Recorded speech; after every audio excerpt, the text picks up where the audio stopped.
There it is again. For the past week, my phone has been blown up by this unknown individual who claims to have a crush on me. I receive everything from calls and texts to emails and letters from them. I'm really starting to panic.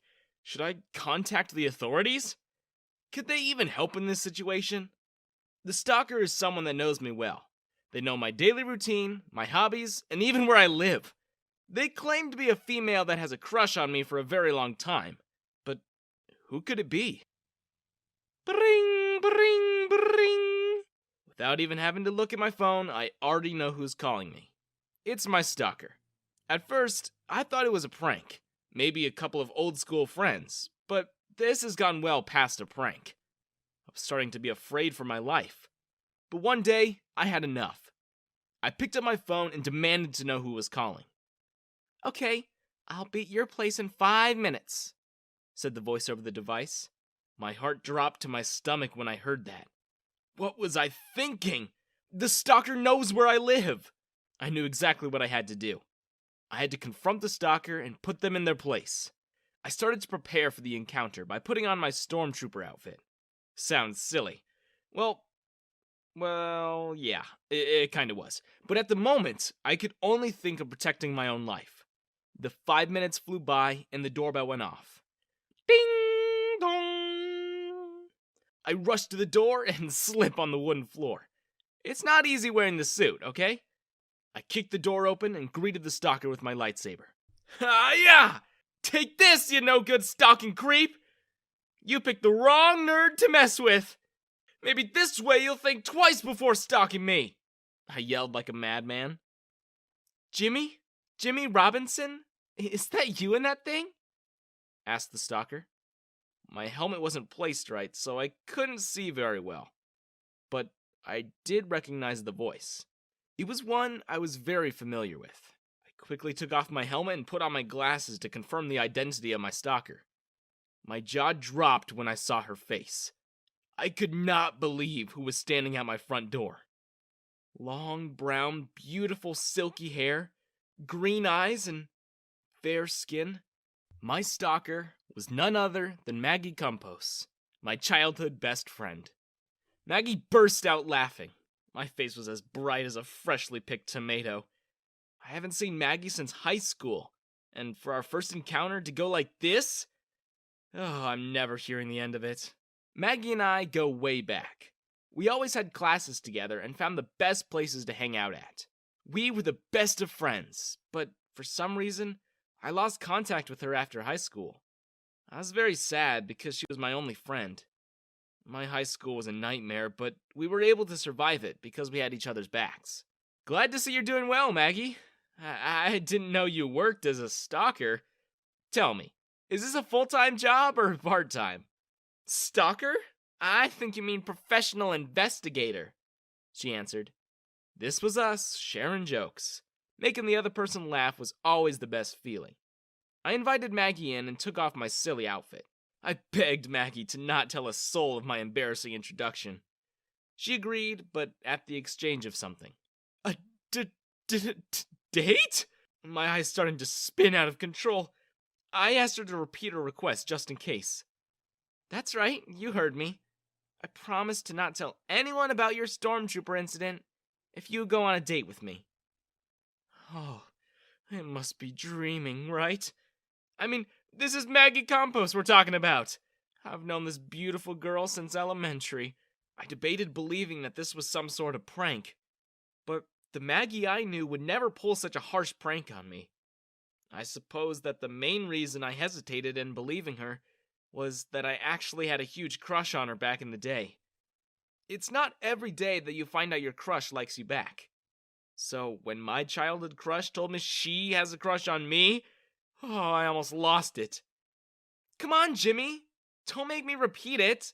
Just one date. You and me. Is that too much to ask for?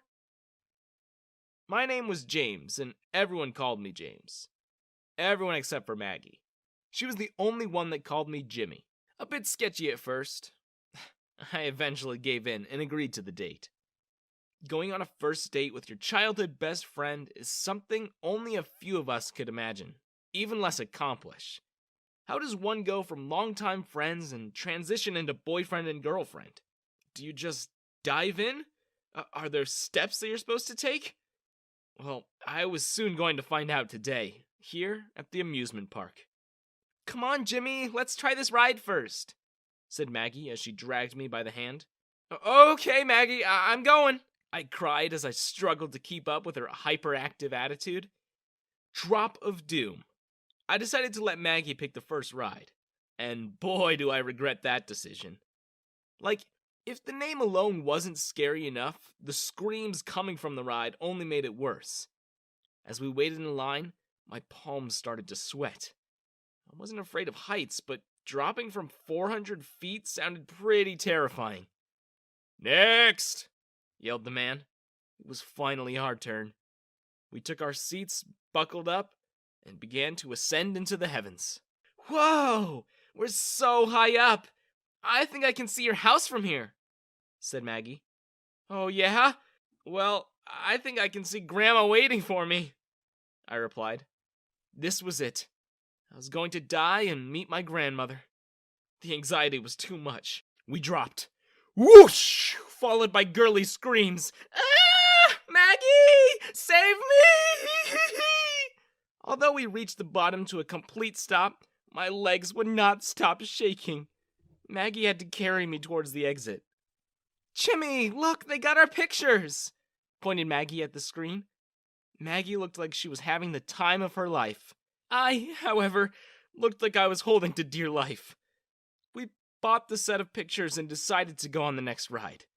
Still shaky from that 400 feet drop, I carefully picked the next spot. There, that one, I pointed excitedly. Are you sure? Isn't that ride for little kids? She questioned. Don't be silly. Wait, don't tell me you're afraid of getting on this ride. Happy music, bright, cheerful colors. Yep, this was my type of ride. All these modern rides were great and all, but none of them could ever beat the good merry-go-round. Although the ride itself wasn't thrilling, Maggie and I still very much enjoyed it. Next, we decided it was time to grab a bite. I ordered a chocolate-filled crepe, and Maggie ordered a strawberry whipped cream crepe. Maggie and I used to always eat together. But today was going to be the first time that we ate as a couple. Halfway through the meal, she tells me, Jimmy, think fast! And before I could react, she shoves her half-eaten crepe into my mouth. She laughed and said, Okay, my turn. Munch! She took a bite out of my crepe. My cheeks started to feel warm and red. It was like we shared an indirect kiss. Did she mean to do that on purpose? Hey, Jimmy, I'm having a great time. Are you having a great time? She asked. Me? I'm having an awesome time, I replied. Maggie wasn't being fooled. She could see straight through my lie. She knew exactly what was bothering me. Washington High. If it wasn't for Maggie, those 4 years could have easily been the worst of my life. I hated everything, from the teacher and their assignments to the cafeteria and its crappy food. But the main reason I hated high school was that there was a certain website that ranked all of the students based on their popularity. The ones on top would belittle and bully the ones at the bottom.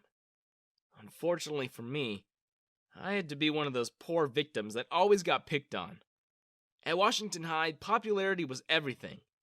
If you weren't at least top 100, then what were you doing with your life? Grades didn't matter. Test scores didn't matter. Not even final exams. All that mattered was your rank on that dang website. Although I was at the bottom, Maggie was still by my side. Not once did she look down at me. On the contrary, there were times where she even stood up for me. It was here in high school where I realized I had feelings for her. Maggie had the brilliant idea of helping me move on from the horrors of high school. We were going to shut down the site. But first, have a little fun. Maggie, with her newly acquired stalking skills, would dig dirt on the popular kids that used the site for their evil deeds. It was time for some good old payback. I had just finished my programming courses, so breaking into the site should not be a problem. Finally, the nightmare that controlled Washington High would come to an end. Days later, after we had our date, we met back at my place.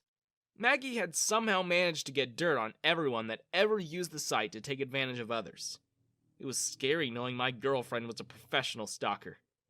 I don't know how she did it to get all this information, and I don't think I want to know. Our first victim was going to be one of the popular girls, Keisha. Keisha would use her popularity rank to make fun of and roast other girls. She would mock them and tell them how ugly they were compared to her. Hey everyone, I, Keisha Mellon, have been using a weave this whole time. That's right, my hair is fake, just like my eyelashes and fingernails. We laughed as I was typing out the comments on the front board of the page. Next up, Patrick, the school star football player. He was widely known for forcing the unpopular kids to do his homework and projects. He would threaten and sometimes even beat them if they refused to listen to him. Did I ever tell you guys about the time I peed my pants during PE? No? Well, now you know. I also shaved my armpits and legs. The amount of dirt that my stalker girlfriend had gathered was pretty insane. We kept going down the list to expose all of those scumbags. All the comments we posted were 100% true. Nothing was made up. We gave them a taste of their own medicine. A week after we launched our master plan, the site was officially shut down for good. All the pain and suffering was finally gone. And that is the story of how my stalker girlfriend and I brought justice to the deserving.